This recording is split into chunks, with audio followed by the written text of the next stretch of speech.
ఇప్పుడే జీ5 app download చేయండి. చూడండి మీ ఫేవరెట్ టీవీ షోస్ ఎప్పుడైనా ఎక్కడైనా. రామ్ సీతలకు తొలి రాత్రి ఏర్పాటు చేయాలని విద్యాదేవి గారు అంటున్నారు మహా.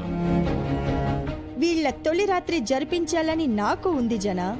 కానీ ఆ ఆషాఢం అడ్డొచ్చింది కదా, నేనేం చేయను?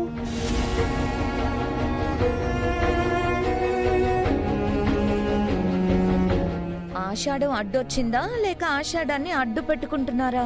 ఇంకా పెళ్లి కాని నువ్వు ఈ విషయంలో మాట్లాడకపోవడమే మంచిది రేవతి. ఈ కాలంలో ఆషాఢం అది ఎవరు పట్టించుకుంటున్నారండి? పిల్లల సంతోషం ముఖ్యం కాని ఈ మాసాలు వర్షాలు ఎందుకు? ఎవరు పట్టించుకున్నా పట్టించుకోకపోయినా నేను పట్టించుకుంటాను.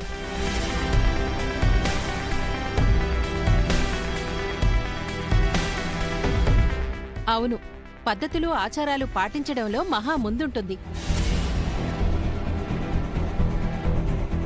మరి ఇన్నాళ్ళు వీళ్ళ కార్యాన్నెందుకు జరిపించలేదు? పెళ్ళైన వెంటనే తొలి రాత్రి జరిపించడం ఆచారం కాదా? ఇది మా ఇంటి విషయం, మీరు కలగ చేసుకోవద్దు. మీరేం మాట్లాడరేంటి జనార్దన్ గారు? మీ భార్య సుమతుండుంటే ఇలా జరిగేదా? సుమతి కూడా పద్ధతుల్ని పాటిస్తుంది. ఇంకా చెప్పాలంటే తనని చూసే నేను నేర్చుకున్నాను.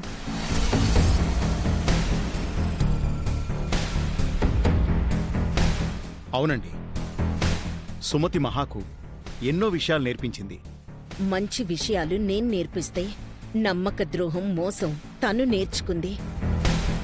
ఏంటి శివకృష్ణ గారు, సీతని మీ ఇంటికి తీసుకువెళ్తారు కదా?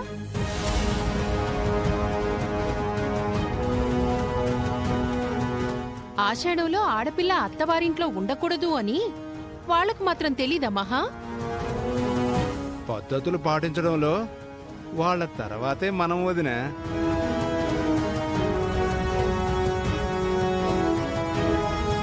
ఏంటి సీత, ఇప్పుడు మీ అమ్మా నాన్నలతో వెళ్తున్నావు కదా?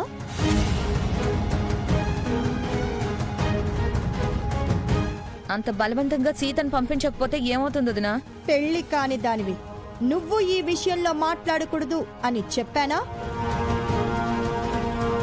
ఆషాఢంలో అత్తాకోడళ్ళు ఒకే ఇంట్లో ఉండకూడదు అంటే ఈ నెల రోజులు ఏ తీర్థయాత్రలకో వెళ్ళి రావచ్చు కదా చెల్లాయ్. సీతకు కలిసి వస్తుంది, నీకు పుణ్యం వస్తుంది. ఆషాఢంలో అత్త కోడళ్లే కాదు, భార్య భర్తలు కూడా ఒకే ఇంట్లో ఉండకూడదు.